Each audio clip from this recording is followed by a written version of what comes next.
असला तमाशा करण्याची त्याची इच्छा आहे, ती आम्ही कधीही पूर्ण होऊ देणार नाही.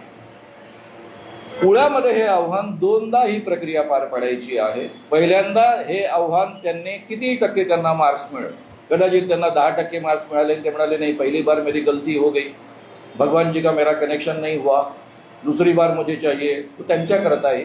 आणि पहिल्यांदा त्यांनी 90% करेक्ट सांगितलं. त्यामध्ये आध्यात्मिक शक्तीपेक्षा किंवा दैवी शक्तीपेक्षा किंवा ज्याला आपण दैवी दृष्टी म्हणतो त्यापेक्षा इतर मार्गांचा अवलंब झाला असेल तर ते लूपहोल्स काढण्यासाठी दुसऱ्यांदा ही प्रक्रिया रिपीट केली जाते. दोघांसाठी ती असते.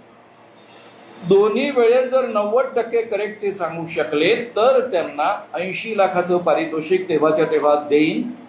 त्यानंतर आजपर्यंत मी लोकांना गेले 44 वर्षे अखिल भारतीय अंधश्रद्धा निर्मूलन समितीच्या माध्यमातून सांगत आलो आहे की या जगामध्ये कोणत्याही माणसामध्ये दैवी शक्ती नसते, कोणत्याही माणसामध्ये देव येत नाही, कोणत्याही माणसामध्ये दिव्य दृष्टी आणि दिव्य शक्ती नसते असं मी सांगतोय. ते खोटं ठरेल या जगामध्ये. आणि म्हणून अखिल भारतीय अंधश्रद्धा निर्मूलन समितीचं काम आम्ही कायमचं बंद करू आणि त्याचे भक्त बनू, त्याच्या पायावर डोकं ठेवू असंही मी जाहीर केलेलं आहे.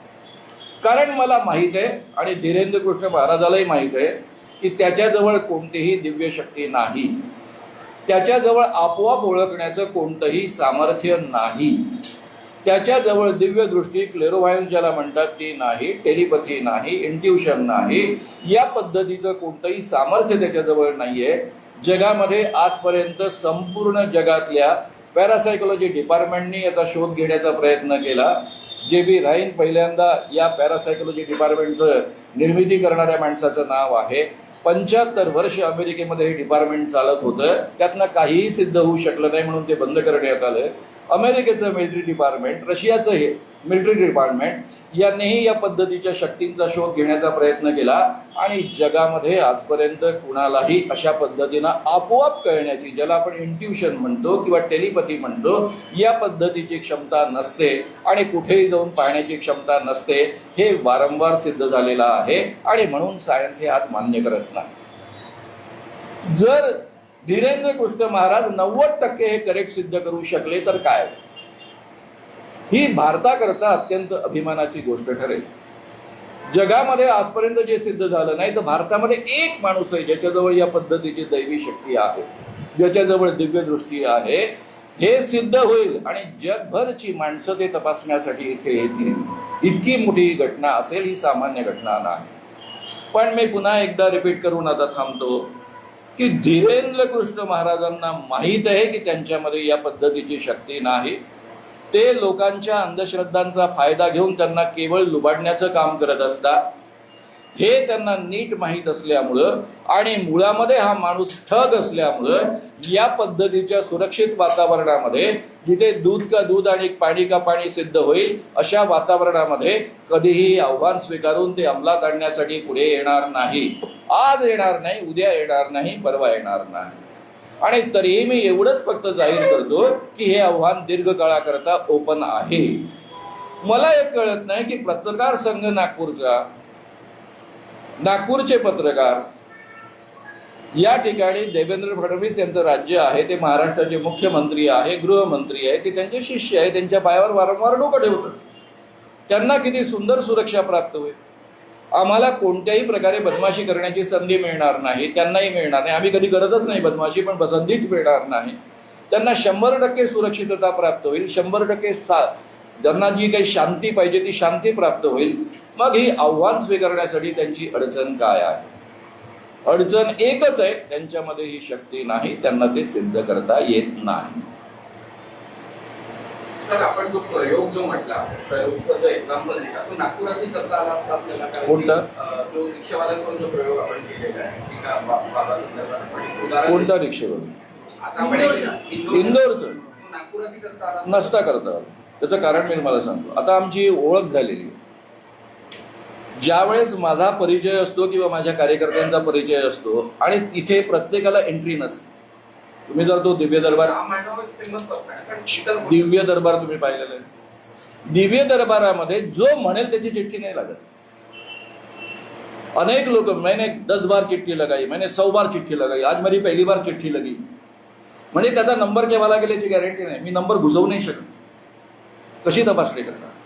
हे जे बाबा होते ते डायरेक्ट प्रत्येकाला अटेंड करत असत, प्रत्येक माणसाचं सांगत असत, म्हणून त्या ठिकाणी शक्य होतं. लहरी बाबा शक्य होता. हा ज्योतिषाची आम्ही सगळी ती पोरच पकडली, त्यांना कसं पेड केलं जातं ते सगळे पुरावे बाहेर आणले. मी तरुण भारतातच ते सगळं छापलं, तरुण भारतातच सगळं आधी प्रसिद्ध झालं. हे सगळं आपल्याला करतायत. इथे ज्या पद्धतीचं वातावरण आहे त्या पद्धतीच्या वातावरणात करतायत. आता तुम्ही पत्रकार आहात, उघड्या डोळ्यांनी पाहता, तुमच्या लक्षात आलं की ही बदमाशी आहे. तुम्ही तिथे बोलू शकता का एवढ्या पब्लिक समोर? बोलाल तर तुम्ही कदाचित जिवंत नाही राहणार. म्हणजे इथे केवळ आम्ही मृत्यूला घाबरतो असं नाही, पण लॉ अँड ऑर्डरचे प्रश्न निर्माण होतील तर. आणि म्हणून जेव्हा बाबा स्वीकारेल, बरं आव्हान स्वीकारण्याचा अर्थ काय आहे? त्यांनी 100 रुपयाच्या स्टॅम्प पेपरवर या सगळ्या शर्ती मान्य केल्या अशी सही केल्यानंतर आव्हान स्वीकारलं असं मानलं जाईल, असं या शर्तीमध्ये लिहिलेलं आहे. ही प्रत तुम्हाला सगळ्यांना दिलेली आहे. त्या दिवशीच्या पत्रकार परिषदेमध्ये आम्ही लिहिलो आणि त्यांना तो प्रश्न विचारला की तुम्ही जे आव्हान दिलेलं आहे ते करा. त्यावर तिथे काही नाही बोलले, पण एका हॉटेलमध्ये जेव्हा त्याचे सदस्य होते किंवा त्याचे फॉलोअर्स होते त्यामध्ये त्यांनी तो व्हिडिओ व्हायरल केला की त्यांना मुरली हो आज आहे दरबार बाकी चीजें असं नाही की पत्रकार प्रश्न विचारत नाही. नाही, मी असं नाही म्हटलं की प्रश्न विचार. मी असं म्हटलं की तुम्ही असं म्हणू शकता. तुमच्या लक्षात आलं की ही बदमाशी आहे, ही माहिती पुरवलेली आहे, हे तुमच्या लक्षात आलं, तुम्ही त्या ठिकाणी बोलू शकता का इतक्या लोकांच्या समोर आणि ते भक्तीनं भरलेल्या लोकांसमोर? अशाने केवळ लॉ अँड ऑर्डरचे प्रश्न निर्माण होतील, बाकी काही नाही. मी अतिशय व्यवस्थितरित्या काम करत आलेलो आहे, लोकांचं मन सांभाळत काम करत आलेलो आहे आणि म्हणूनच 44 वर्षे या पद्धतीनं सक्सेसफुली काम करू शकलो आहे. लोकांच्या भक्तांच्या भावना या प्रामाणिक आहेत. बाबा जरी बदमाश असला, ठग असला, तरी भक्तांच्या भावना तर प्रामाणिक. त्या कशा भडकतात, त्याचे कसे उद्रेक होतात याची मला अतिशय चांगल्या पद्धतीनं माहिती आहे. बाबांनी एकदा आव्हान स्वीकारल्यानंतर, त्यांनी स्वतः सही केल्यानंतर एकदम परिस्थिती बदलते. तिथे टोटल कंट्रोल सिच्युएशन मला ठेवता येईल.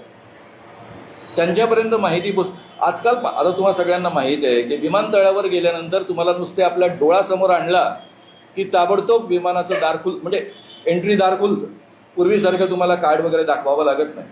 तुमच्या नुसत्या डोळ्यांच्या याच्यावरनं तुम्ही कोण आहात आणि आज तुमचं विमान बुक आहे की नाही याची संपूर्ण माहिती त्या ठिकाणी अपलोड असते. त्यामुळे आजकाल ते या पद्धतीची टेक्नॉलॉजी विकसित झालेली.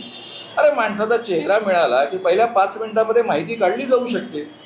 2023 मी म्हटलं त्यावेळेस मला अनेक पत्रकारांनी ऑब्जेक्शन घेतलं होतं. आता तर विमानतळावर ते टेक्निक वापरलंच जातं की एखाद्याचा चेहरा आपल्याला मिळाला. बरं, हे मोदींचे छोटे भाऊ आहेत, त्यामुळे जो संपूर्ण डाटा आहे आपल्या आधार कार्डचा तो याच्यापर्यंत पोहोचणार नाही याची काय गॅरंटी? तो जर रिलायन्सपर्यंत पोहोचू शकतो, सगळ्या टेलिफोन कंपन्यांपर्यंत पोहोचू शकतो, तर याही बाबापर्यंत पोहोचू शकतो. त्यामुळे मला किती काळजी घ्यावी लागते याचा तुम्ही अंदाज घ्या.